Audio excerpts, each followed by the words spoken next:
This episode is brought to you by Progressive Insurance. Do you ever find yourself playing the budgeting game?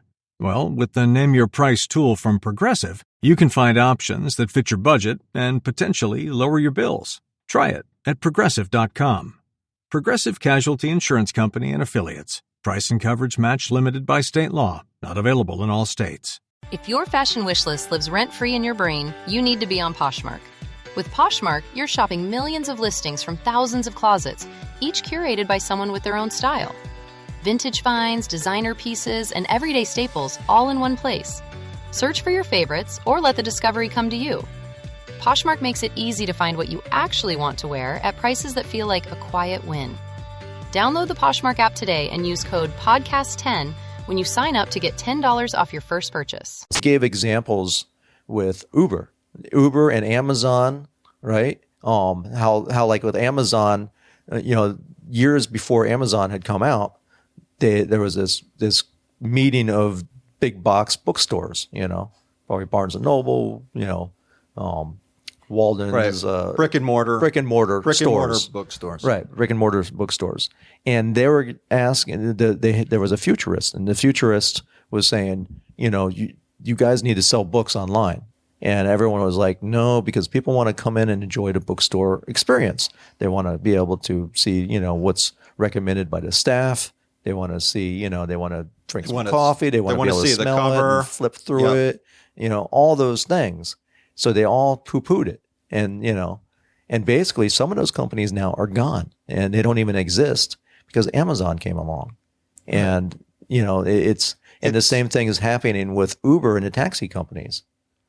And I know from the people that listen from the stats for our podcast, I know that our podcasts are listened mostly on mobile devices. So a lot of our listeners are out there on mobile devices, and we all have them. In fact, in 2 years? Is it 2 years, Tom? That the number of smartphones is going to actually outnumber the number of human beings on this planet. People are always on the go. They're taking their technology with them. And we seem to really be only as smart as our phone is concerned. But these phones are making things so much easier and so simple. Like with Uber, it was mentioned that, I'm heading down the elevator. I, click on Uber. And by the time I'm out in the lobby, the car's there. Right. And as comparison, if he calls a taxi cab, he doesn't know if they're going to be there in 10 minutes or an hour later, if it's going to be dirty, if the guy speaks English, so, and there's no way to leave a rating or a review, so it's a crapshoot. Right. Or if even the cab shows up. I drove a taxi cab, so I understand what he's talking about. And, guys will say, they'll say, who's closest in this area? And, they want the closest cab, but there might be some guy an hour away that gets the job saying he's in that area just so he can get the job. Right. So you're there waiting, And towards the end of that conversation, he brought up artificial intelligence, AI. Yes. Yeah.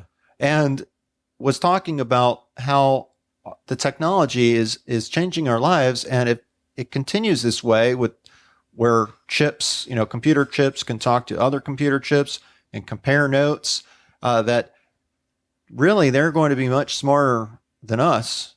And they were talking about, all the computer chips being at an AI conference. Right. Talking about what are they going to do with the humans? What are they going to do with the humans? Because what are we doing? We're polluting the air. We're polluting our waters. We're always fighting each other. We're killing each other in war. And it's a real mess. There are a lot of problems. It was just want to mention, we and that the futurist that he was talking about that had the meeting with the bookstore owners was Dan Burris, and he wrote Flash Foresight Futurist. Flash Foresight, I think, was the name of the book that he's popular for. But this is something to put out there. Yeah. And he talked also about how he was at an airport and there was a lady that, or he was on an airplane and this lady had a dog, a little puppy. And he was petting it, and the lady said, "Oh, he or she is a clone." And he thought she was kidding. The dog's licking his face, and then he says he gets off the airplane, and there's all this media there waiting, and he thinks, oh, wow, man, my seminar must have really hit it off, right? And I think they were coming from Korea. I think that's where they cloned it. I think so. Right? So he realizes that they're there for that lady that had that dog, and that it really was a clone. They had cloned this dog, and here he is as his cloned dog, licking his face. Yeah, and I think also the bigger message in that is that, there's a lot that cloning humans is a very controversial issue, but we have the technology, and even if a bunch of countries band together, sign treaties saying we're not going to clone, don't you think that some of these other countries that have very limited resources and want to put their country on the map, so to speak, are not going to want to become the cloning country? Right. I mean, just because treaties are signed, that is technically possible to clone, whether you feel it's moral, immoral, or no matter your feelings are. He was saying this is going to happen in the next 10 years. And he says, how do you fight a clone army? And of course, I responded to you with Jedis. That's right. That's right. But yeah, basically that Star Wars and Star Trek and science fiction and comic books, the technology is becoming real, Yeah. And, I'm not all for doom and gloom. I know that there are a lot of problems in this world, and I'm not, as much as issues like this scare me a little bit, I recognize that, it makes it even so much more important to focus on your little part of the world that you can make an impact on. And when you can make an impact in your own world and you start living a better life and you're happier, it has a viral effect and other people become happier. And it makes the world a much better place. And yes, there are always going to be problems beyond our control. And that's the way the world is. We'll deal with those as it comes along. But we can't stop growing as people, as individuals. We have to keep learning. We have to keep pushing ourselves, keep thriving. And, it's this summit was a great reminder to me of all that. Yeah. I think the last thing that he had so much good information, but the one other thing was that he said, always question the premise, right? Yeah. That's a really good point. He said, no matter if the question that you ask is the wrong question, the answer is relevant. We need to make sure that we're asking the right questions. And give an example. Actually, I don't know if that was. I think that was somebody else. That wasn't Randy. Was that not Randy? I don't think so. But it's talking about.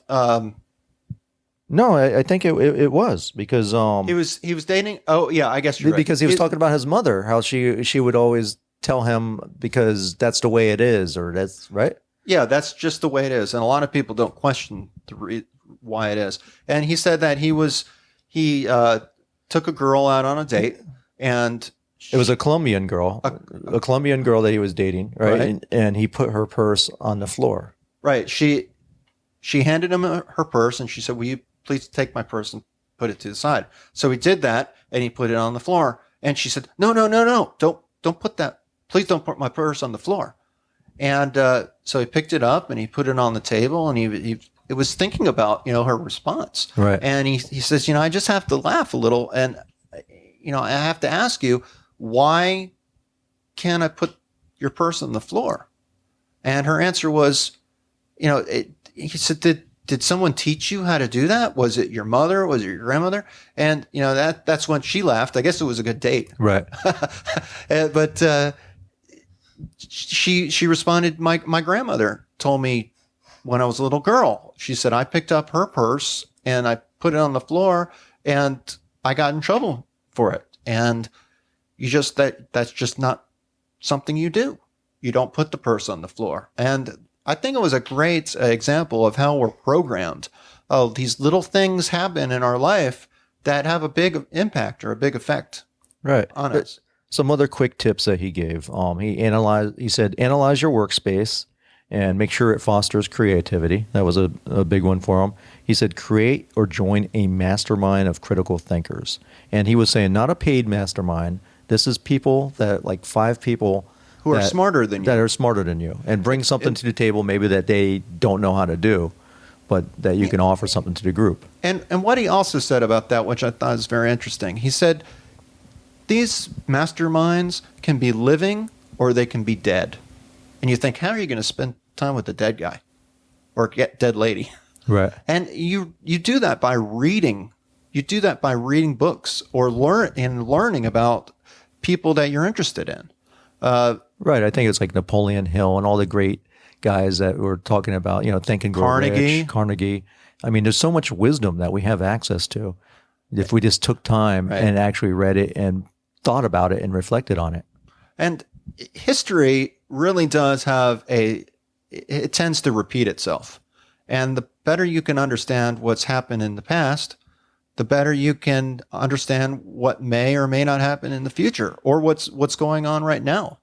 I think it gives you a better foundation to make better decisions. All right. The other thing is, we talked about how Uber and Amazon upset the space as far as they disrupted the space for, bookstores and taxis. He was asking, he goes, how would someone come and disrupt your business? Is there some 2 kids in a dorm room, eating Domino's pizza that's going to put out an app that's going to make you obsolete? And he also asked the same question reverse way, saying, how can you disrupt someone else's business? Right. And here on the Swift Kick in the Ass, we don't always focus on business and entrepreneurs, but I really do feel that we are, like we all are artists, we all should really think like an entrepreneur. Whether you work for corporate America or work for yourself, you should take care of your own business. And that you also can benefit by learning about how corporations function. There are some big benefits for being organized. Well, you don't think those bookstores took a swift kick in the ass when they from Amazon and had to pivot and change, even though they don't, in comparison, they don't make any of the sales close to what Amazon does. But they have moved since then. The ones that have survived have moved online and are trying to emulate the model that Amazon uses. And change is inevitable. It's going to occur. We can't stop it.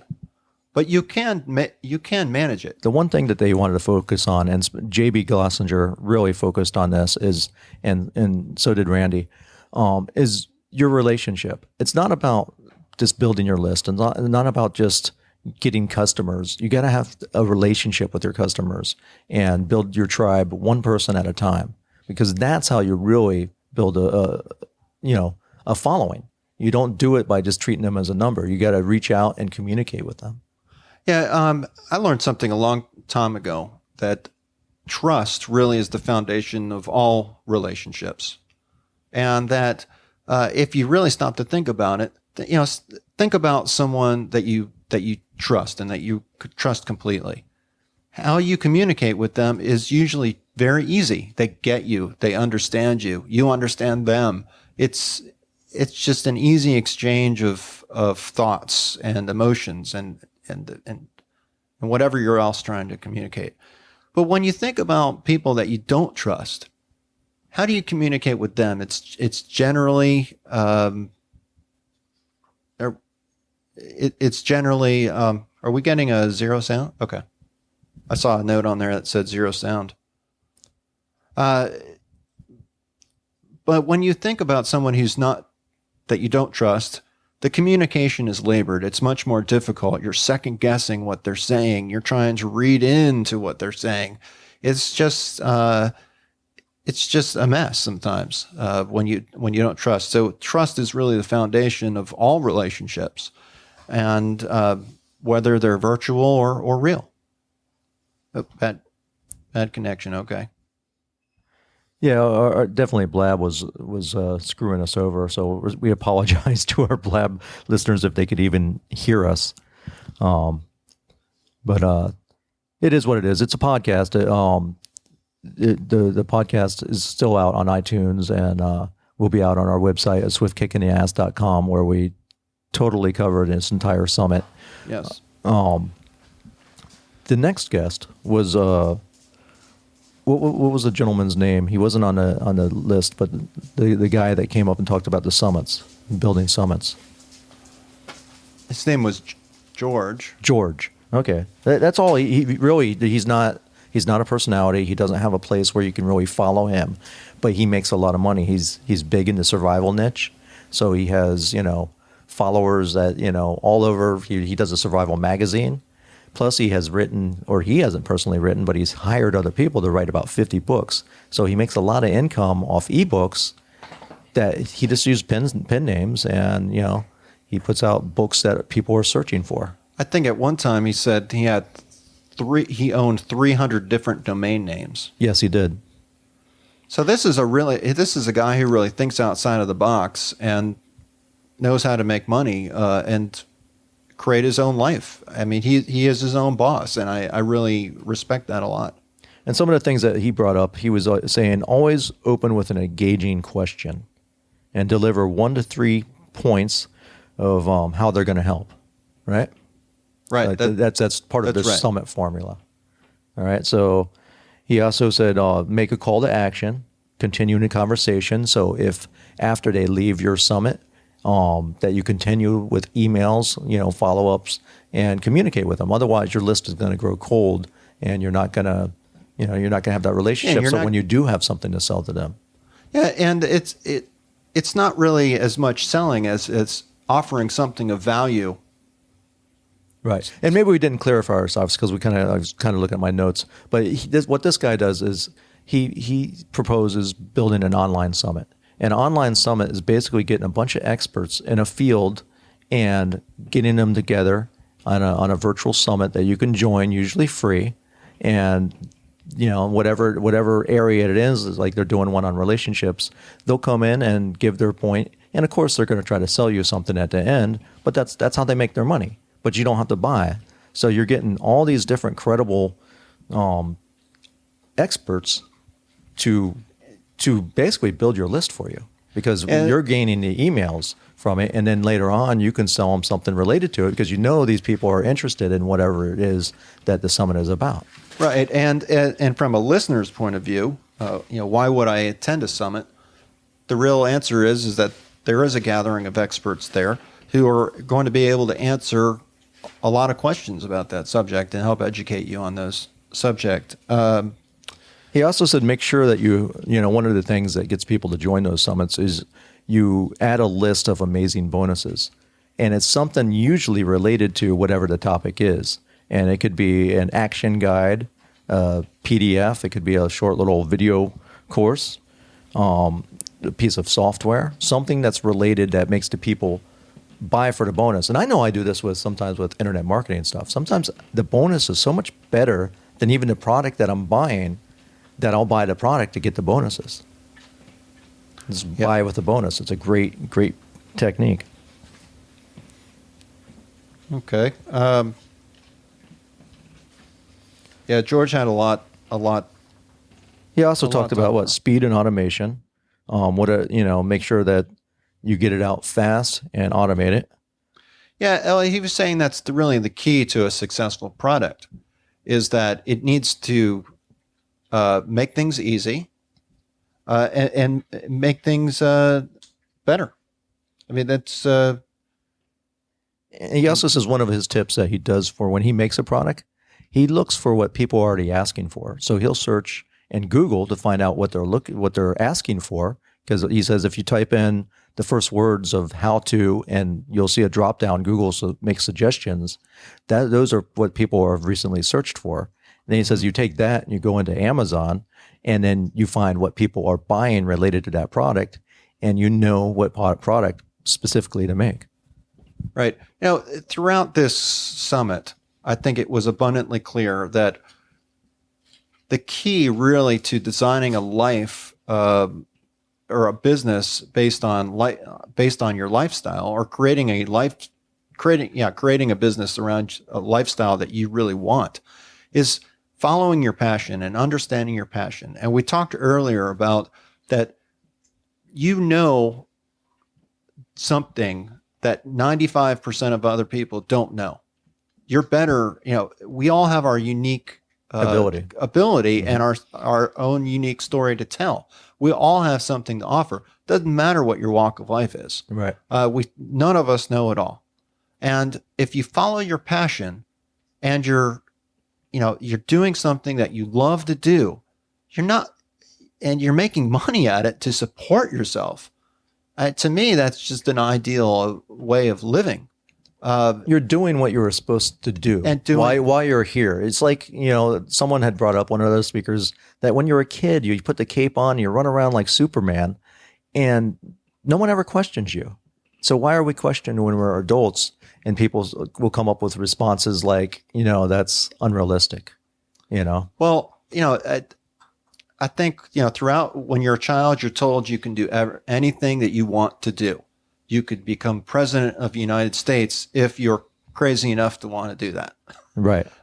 You could be a lawyer. You could be a fireman. You could be a combination, ballerina, teacher, lawyer.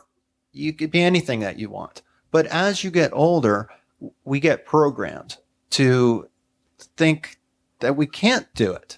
So, and oftentimes if you follow the news, or, I think about my own life, we're kind of programmed to think about what we don't have in our life rather than turning it the other way and asking the real question is, what do you have in your life?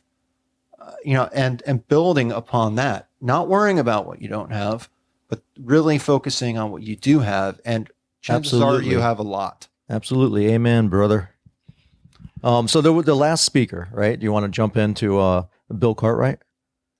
Yeah, I mean, Bill, that was just he's such an amazing man. Now, this man was 20 years old and weighed 280 pounds. 280 pounds. He went to the doctor. Of course, he's not 20 years old anymore. He's 50. 54, I think. Yeah, something like that. But so at 20 years of age, he goes to the doctor. He gets diagnosed with diabetes, and he's told that he will be blind by diabetes by the time he's 35. Mm-hmm. And what that really did is that triggered him to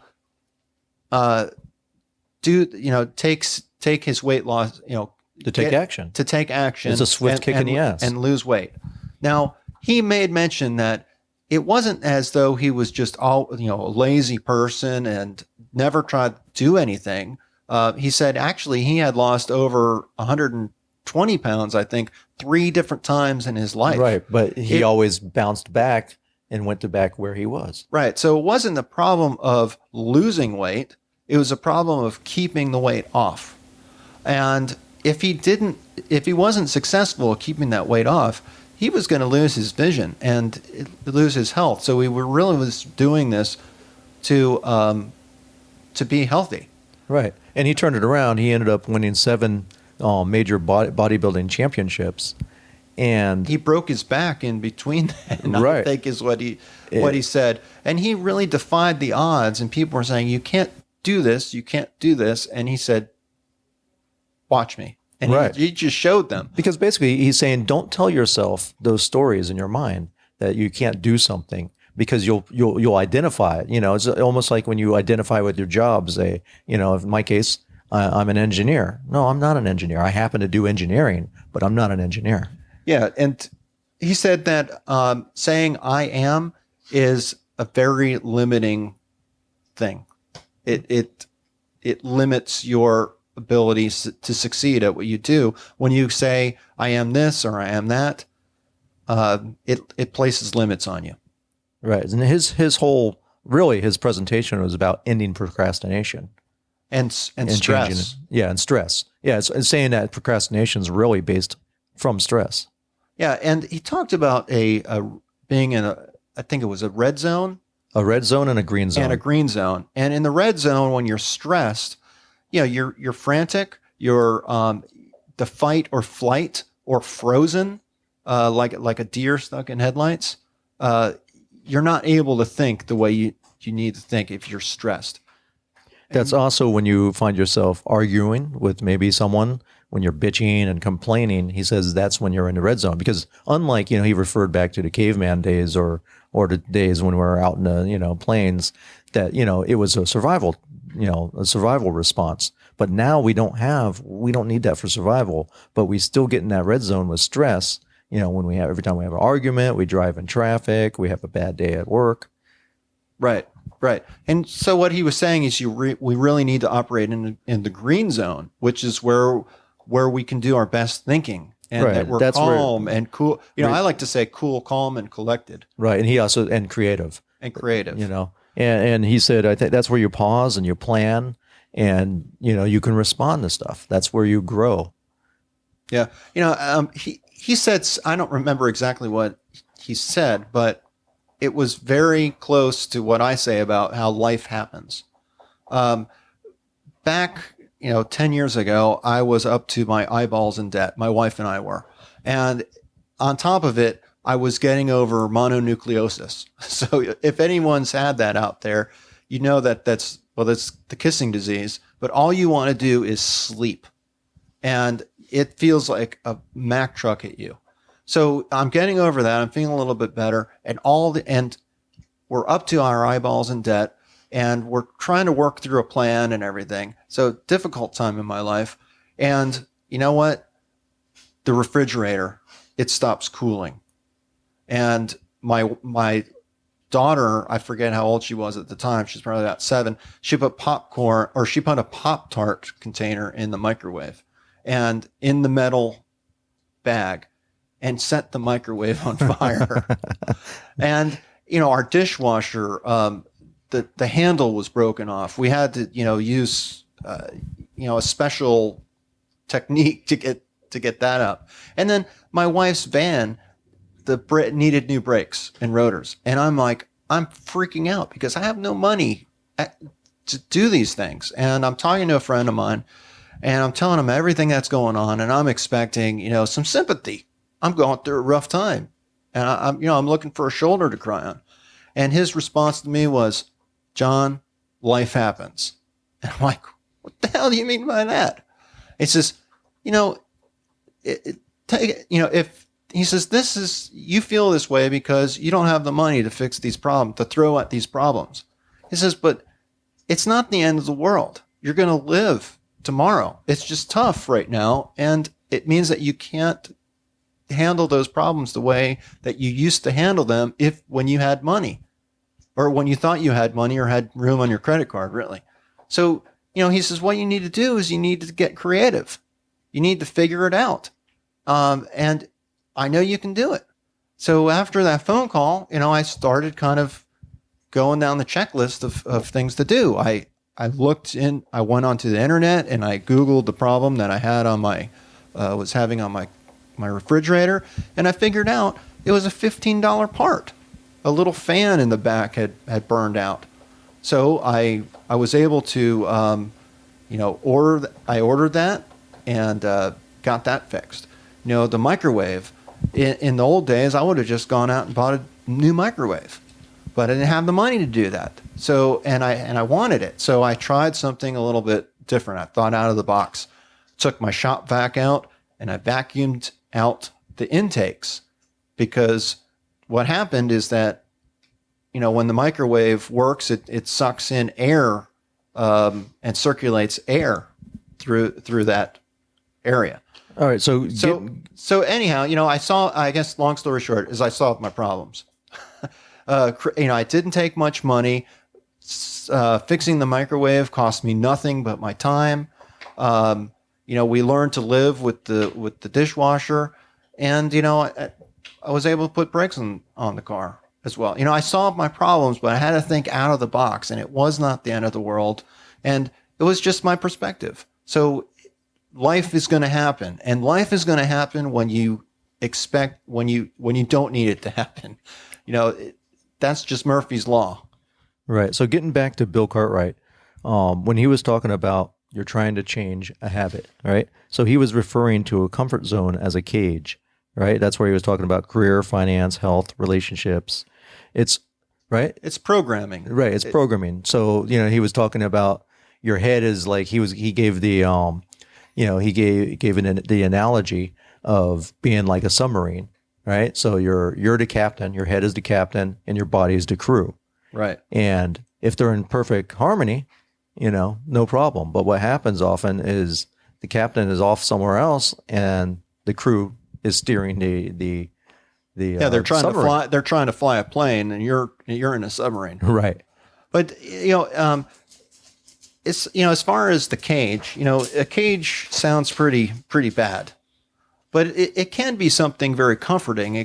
Being in a cage can mean that you're safe and secure, like a safe room. What think about The Walking Dead when they were in the jail? They went to the prison in order to keep away from the zombies. Yeah, that's exactly right. And these areas such as career, a lot of us are programmed to think that we have to, get married, get a good job, or go to college, get married, get a good job. I know I'm messing up the order, but that's just conventional belief of how you're supposed to live your life. And a lot of us go through all that and find, something's missing or it doesn't feel right, even though by conventional means or conventional means you're success, but you don't feel like you are. So you need that we're programmed.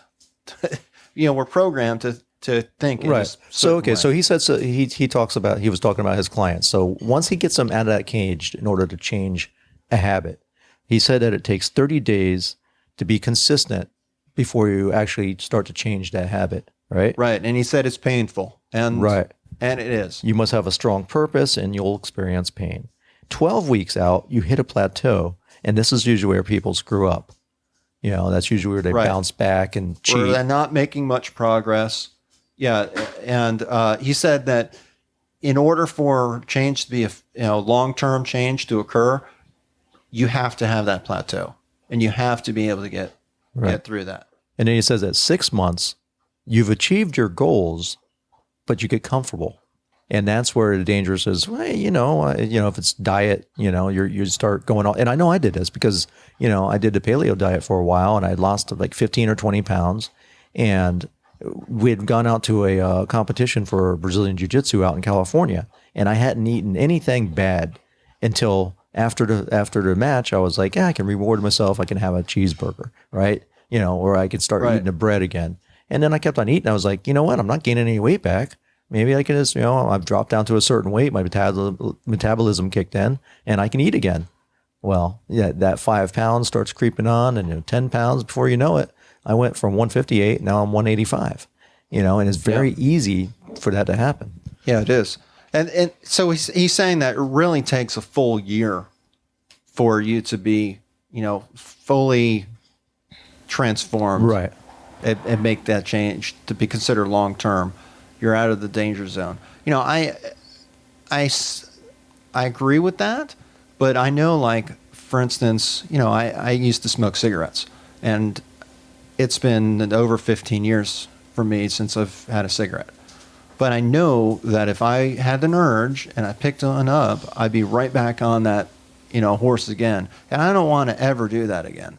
So it's, I guess you're always in danger. Well, that's what he said. Because he said don't unlearn habits or routines. And he also, because he was attributing this to stress, he said that stress can never be shut off. It can only be managed. Right. That's true. So we about... that wraps it up. He was the last speaker. It was great. I really enjoyed it. I learned a lot. As did I. And we hope that you all enjoyed this podcast and that you got something of value out of it. Yeah, because this lifestyle summit was not open necessarily to the public. They didn't do any advertising. They went around. Basically, it was his morning coach group, and then some other groups. Like I'm in a podcast meetup. That's how I found out about it. JB Glossinger had come and spoke to us. And, he said, hey, if you guys are interested in this, I'm having it. But he's going to open them up in the future. This was the first one. And, he's going to do these twice a year, maybe under a different name, for for the next one. I forget what it's called. Do you remember Abundant Living? I think it was Abundant Living Conference or something like that. Okay, well, I don't want to say it the wrong way. Anyways, it was a great event, and if you follow JB Glossinger over at morningcoach.com, you can find out more about it. So I think we should leave our listeners with a call to action. Okay. And for me, that call of action is just to simply go to our website and tell us what you want to know about, what you want to learn about. Talk to us. What are your biggest challenges? And let us, what's your swift kick in the ass? Or how can we deliver a swift kick in the ass that's going to help, you move in the right direction? Sounds good, man. And, so I guess check out swiftkickinass.com. You can opt in there for, what's the name of your ebook that you've written? Oh, you would ask me that. It's I know it's about making life better, yeah. And it's a swift kick it's a method book and how to some things that you can do, some practical knowledge that you can carry forth into your life and make it better. Absolutely. Thanks for listening. Thanks for listening. Talk to you next time.